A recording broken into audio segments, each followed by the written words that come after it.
Do it. We are doing it. We are live. And welcome. Do it live. Welcome to the Squared Circle Jerks podcast. June 13th, Smackdown edition is where we were at. It was a show. Do it live. We're already doing it live. Oh, yeah. So we open up with the New Day making their way down to the ring. Pretty swank entrance. I like the jazz band. So it was good. And then we end up with the form an orderly line, and everyone cut your not really good promo, and we're gonna have an 8-man. Halar, play R. Pretty much, yeah. So we end up with the New Day, represented by Kofi Kingston and Xavier Woods, with the Fashion Police versus the Usos and the Colognes. Correct. Match is pretty good. Good psychology, some hard-hitting action. Fandango has one of the better Aloha defenses to a sunset flip I've seen in a while. It's pretty brief, which is probably the best way to do it. Indeed. You don't want to oversell it. I had forgot that Xavier and Tyler Breeze had briefly been a team in NXT, and you saw them do a little bit of teamwork here, which was cool. Yarp. And they even did the shutout. I think it was Xavier Woods going, we were tag team partners in NXT. Which was good. Faces had excellent chemistry, even between Fandango, the New Day, Tyler Breeze, excellent work. And we get the pin with Xavier Woods hitting the top rope stomp while Kofi holds, I think it was Epico, but it could have been Primo across his knee for the assist. Yeah, it was a case of a team of individuals against two of the same guy. Very much.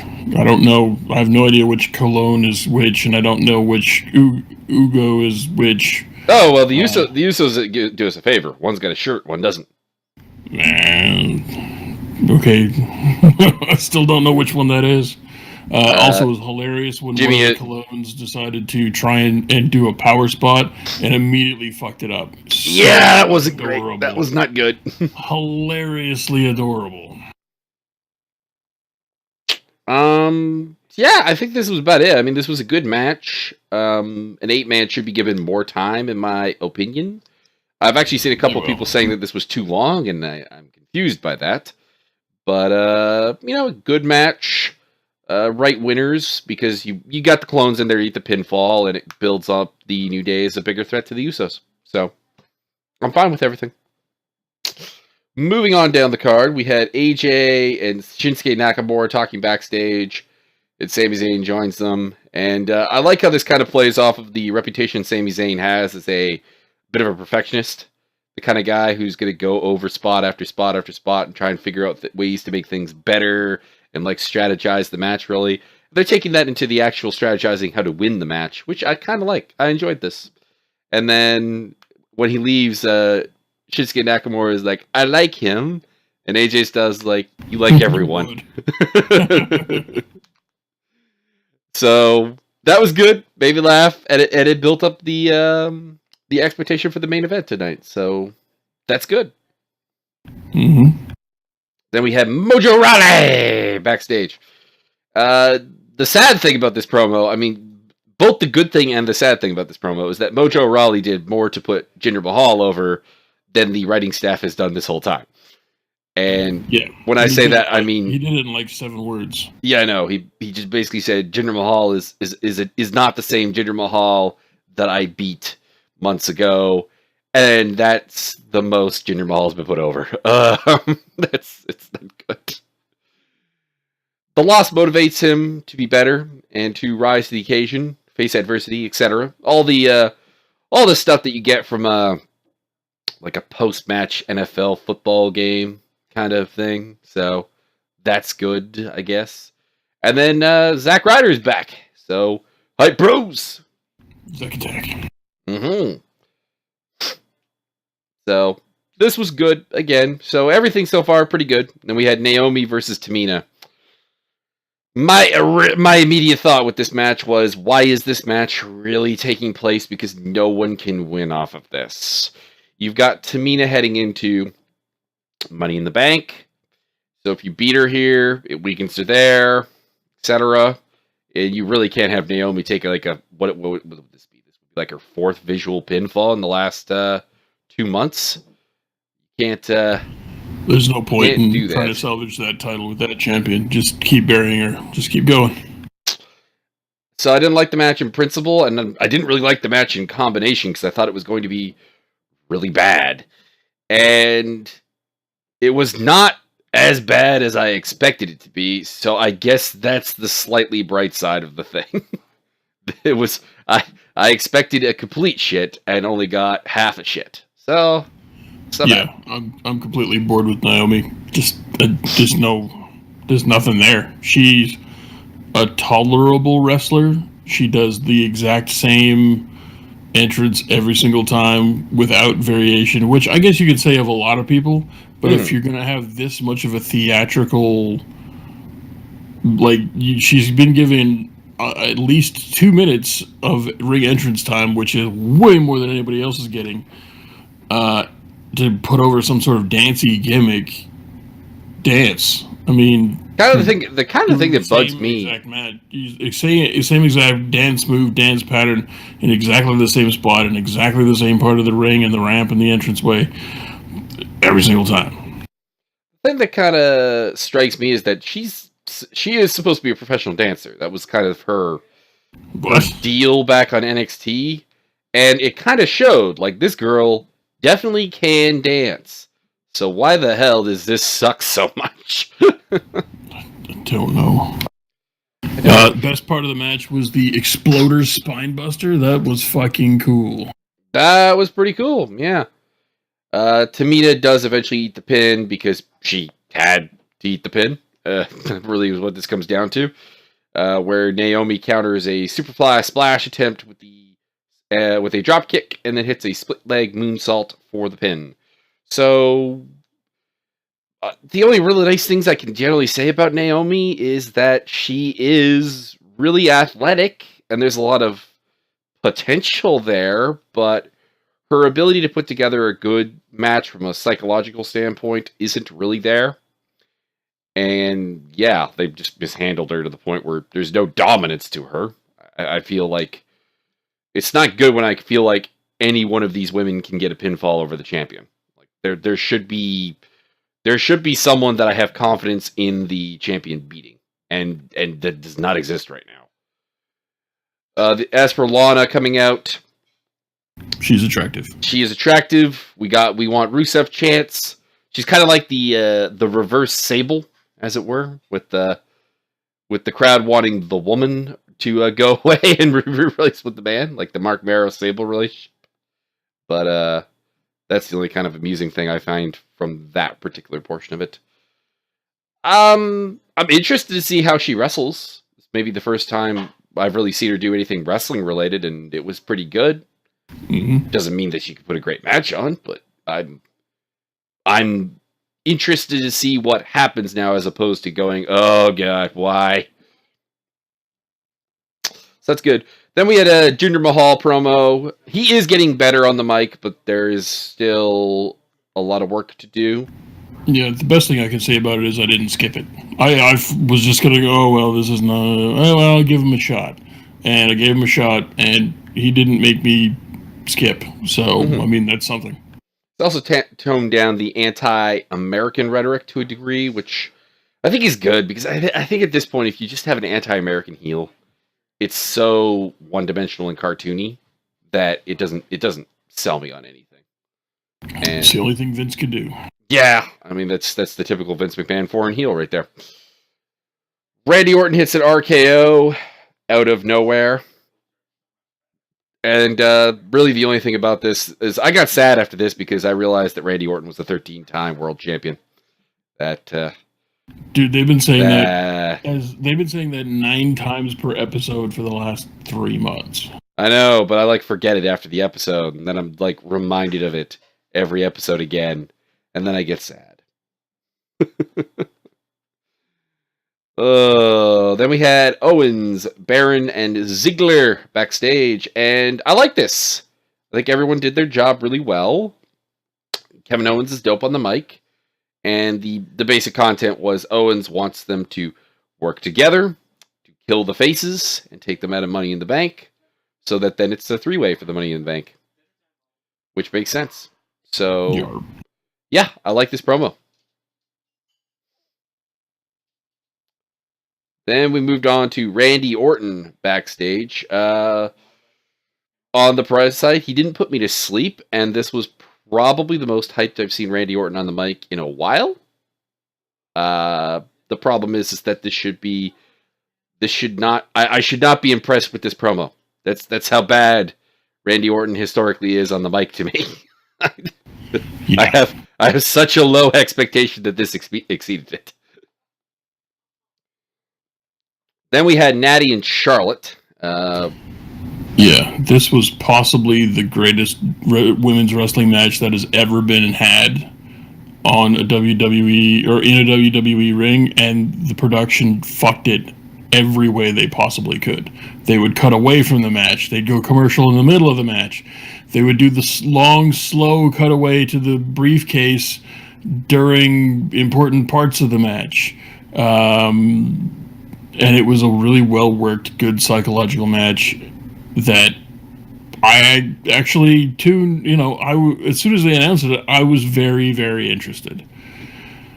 If you're gonna run a commercial in the middle of some bullshit, run it in the middle of your championship nonsense promo thing, because we really don't care about seeing that.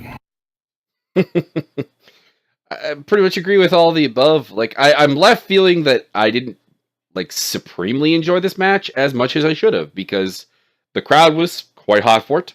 I know these two women are fantastic workers, and in my mind, I know this was a great match. But what I saw wasn't a hell of a lot, because I kept being denied seeing what I wanted to see by shots of the briefcase, commercial break, all that kind of more shots of people watching backstage, because we gotta sell that the Money in the Bank participants are watching this match.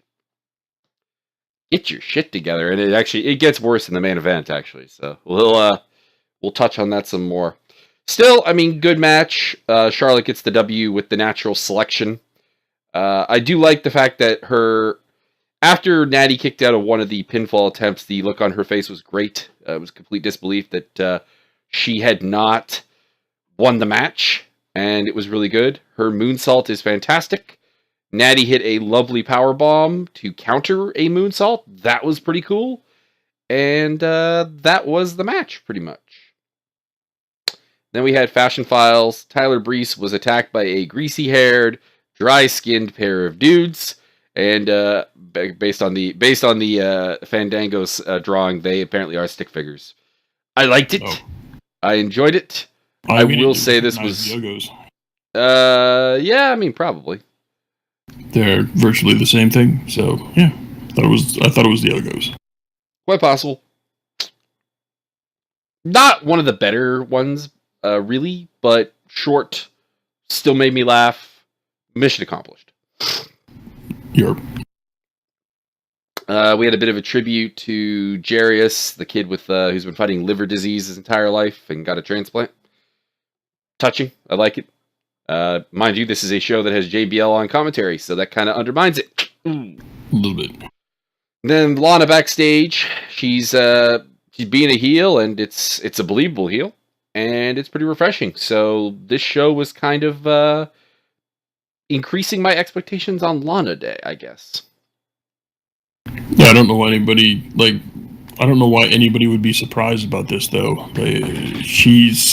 She and Rusev were pretty much the only heels they had for the better part of a year, even though they were adorably trying to push other people as bad guys or bad girls. They just can't do it believably. And Lana and Rusev were the only believable heels they've had for a long time. You underestimate my belief in Vince McMahon and company to fuck anything up. Well, I mean, they've split her up from Rusev, so they're trying their best to absolutely not only destroy either of their careers, but also probably destroy their marriage if they can. Pretty much. This is the rule of WWE here. Don't date who we tell you not to date. That's kind of it. You see it with Paige. You saw it with Zack Ryder and Emma. back at one point where they split them up and kind of sabotaged that. Yeah, I mean, if your relationship helps Total Divas, it's fine. Otherwise, you're screwed. Then we get on to the main event: Kevin Owens, Dolph Ziggler, Baron Corbin versus AJ Styles, Shinsuke Nakamura, and Sami Zayn. I looked at the clock and said, I would prefer more time for this immediately. But the match is actually quite good. We get some good psychology where they work over Nakamura in the heel corner. They work over Sami later on. A couple of just good moves. AJ hitting a sweet pub handle gut buster on Dolph Ziggler. And Sami with a nice dive that takes out Kevin Owens on the outside. Ziggler himself had a nice counter DDT. Sami Zayn continuing to do the kind of nerdy wrestler with the counter to the cannonball. I want that. I want more of like Sami Zayn just like countering all of people's stuff because he's that obsessed with game planning. That would be fantastic. Would be pretty good. And we end up with... Actually, this was a really minor thing, but Baron Corbin's ability to slide out of the ring instead of hitting the ring post is actually really good. Like, he does it very smooth and very quickly. So, and Sami Zayn pulled off the perfect top rope pull down spot. Nobody does it like that. Like, usually, you've got some idiot hanging off the top rope, holding it way down, almost waving the guy in. Here, I'm holding it down for you so you can jump over the top, and it'll look totally natural if you just jump. It's like any, in the next 5 minutes, it'll be fine. And Zayn managed to yank the rope right down at the last second. It looks totally believable. Mm-hmm. It's amazing what can happen when you put a guy in the ring who knows what he's doing. Basically, Sami was isolated for a good chunk, but managed to basically get all the heels to get out of the ring through the ropes, which I enjoyed. But hit a Blue Thunder Bomb, couldn't make the tag while everyone was on the outside. But he does get the pin, because AJ hits Baron Corbin with a big forearm from the outside, and then Sami hits the haluva kick and gets the pin. Then after the match, the heels with the beatdown. And this was another one of those camera spots where so we have Ziggler and Owens kind of doing the I'm going to get that briefcase. No, I'm going to get that briefcase type moment. And you hear Baron take them out with a ladder, but the freaking camera went up to the briefcase instead of showing it to us. So good work, camera guy. Yeah. Round of applause. Kevin Dunn is amazing at fucking up matches. It's the best. He has been doing this for a really long time, and has been fucking it up for more than ever lately, actually, which is just sad. I don't understand. In the last month or two, I've not seen so many dead mics or shitty camera angles or poorly timed anything. Or just like they'll cut to they'll have a really, really big moment where your big bad heel is doing big bad heel things to your baby face, and they'll cut to somebody in the crowd that's laughing. Yep. Or they'll cut to somebody who's on their phone texting. What? I don't understand how you don't understand how this is done, Kevin Dunn. Pretty much. Anyways, we finish off with Baron Corbin climbing up the ladder to grab the briefcase, but Nakamura topples the ladder and hits him with a Kinshasa, and then goes up the ladder himself and grabs the briefcase. So we know Shinsuke is not actually winning Money in the Bank.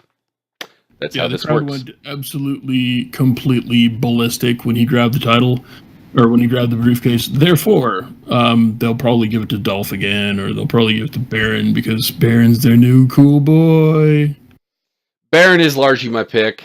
The rumor is that he's supposed to be in for a big push. I am going to say that, in fairness, I probably wouldn't have Nakamura win the Money in the Bank because I feel the heel side of the roster right now is so bad that you need a heel to be carrying that briefcase to kind of create a level of interest. So I would have Nakamura look really good in the match, but probably not get the briefcase. Well, they've done everything they can to bury Nakamura already, so why not keep burying him by not giving him the win too?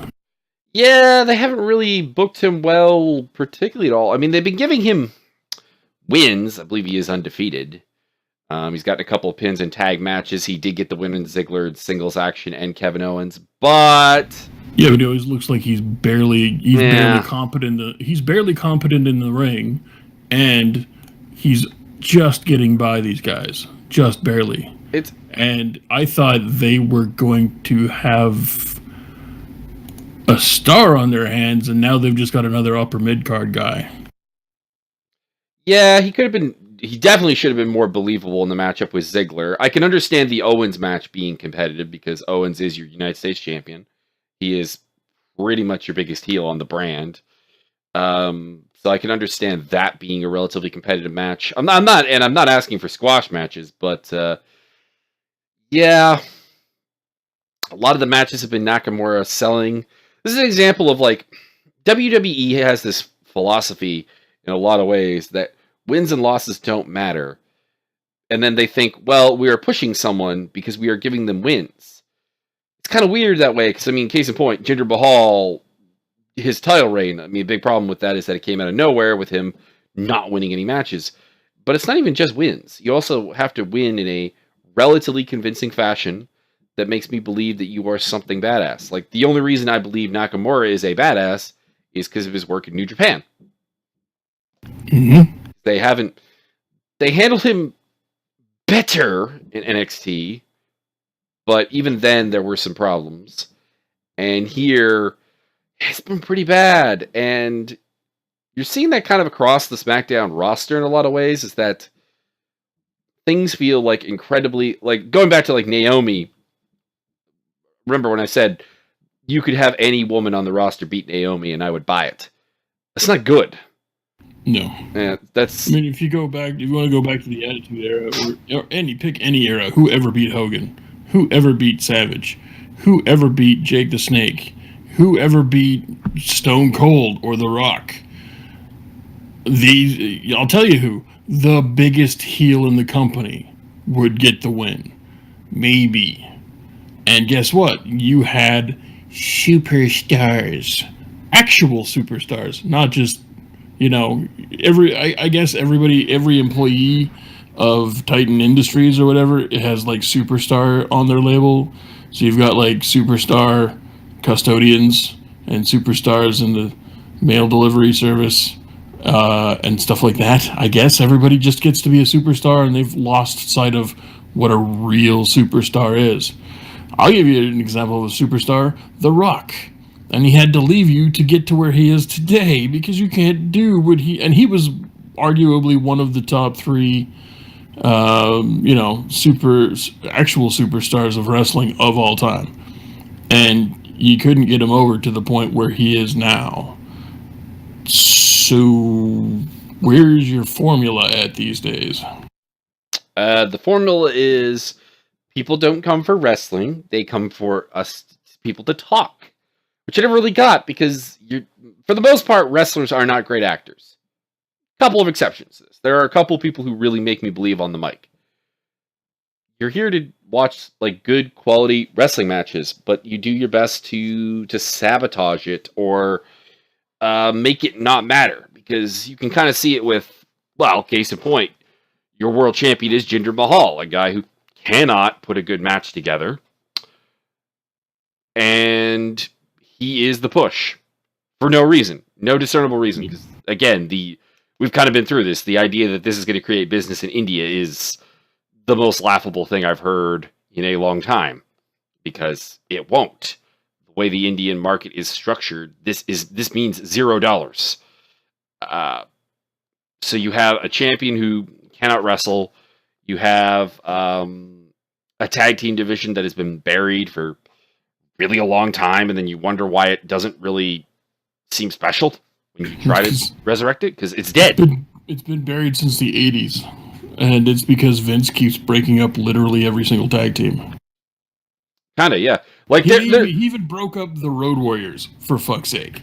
They're trying to hype up like the Usos as the great one of the two best tag teams of the last decade. I'm just thinking to myself, it's sad that they're trying to go with this angle, but two, it's sad that they might be right.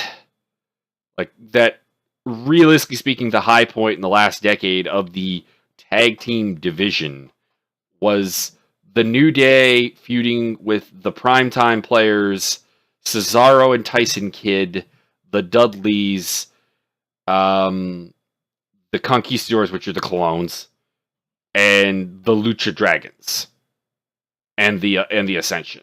It's the fact that that's the high water point of like the last 10 years is not inspiring in any way. And then you have Vince, the type of guy who would hire the Freebirds and then instantly break them up. Oh wait, didn't he do that? Well, you're kind of seeing it with like this could be an Enzo and Cass breakup angle already. Like they didn't even get their hands on the belts as a tag team. They didn't get anywhere. Well, they had some title matches, but obviously they were never going to win them. Yeah. And the thing is like, if you need evidence that this like a tag team can work, you don't need to look any further than Sheamus and Cesaro. Two guys who, particularly Sheamus, were just kind of being wasted in the mid card. They put them together. They, had the odd couple thing, and they eventually graduated to a proper tag team. And it is great. We mark out whenever they come out. They have one of the greatest entrances in wrestling right now. It's excellent. And that's what a tag team can do. Like there was a time when the tag team title was a tremendously big thing, and now it's, I don't know, it doesn't feel special because there's nobody there. Your depth is nothing. Like on SmackDown, you have 3 teams, and to be honest, this is a recent thing because 1, the New Day wasn't there until very recently, and 2, the Fashion Police weren't being pushed particularly properly until, what would you say, last month and a half, maybe? Yeah.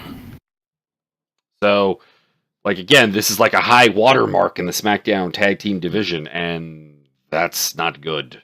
And nobody's seen American Alpha, the giant white meat babyface team from NXT got completely, like, they gave them the titles for a cool weekend and a cup of coffee, and then that was it. Buried them. Well, they basically buried them, gave them the titles, buried them there, and then buried them off TV. Also, this show is talent selection for this show is not good. And what I mean by that is you had a lot of like Money in the Bank participants versus Money in the Bank participants again, which I understand that you have to use some of, don't get me wrong, but where's Luke Harper, Eric Rowan, America Alpha, Mojo Rawley not getting a match? I mean, you got something with Zack Ryder coming back, but we didn't see Mojo, more than twice, and not even in a ring after WrestleMania until like a week ago. Not good use of talent. I shouldn't be scratching my head going, who else is on SmackDown? Because I should see them to some degree. And it's not happening. Not to mention, the more you're putting AJ and Co. in the ring with each other, the less there is to... Oh, excuse me. The less there is to get particularly excited about when they do go head-to-head at the pay-per-view. And the same with the women's division, which, like, what is that Money in the Bank going to give me that I haven't already seen? These 5 women plus Naomi have been wrestling each other, like, nonstop on a weekly basis for the last 2 months, 3 months. Pretty much exclusively multi-person matches. So we have literally seen every possible thing that they can possibly do, unless they start doing crazy hardcore spots. I'm not sure they will do, and 2, I'm not sure I want to see them do. Yeah, I don't know. It's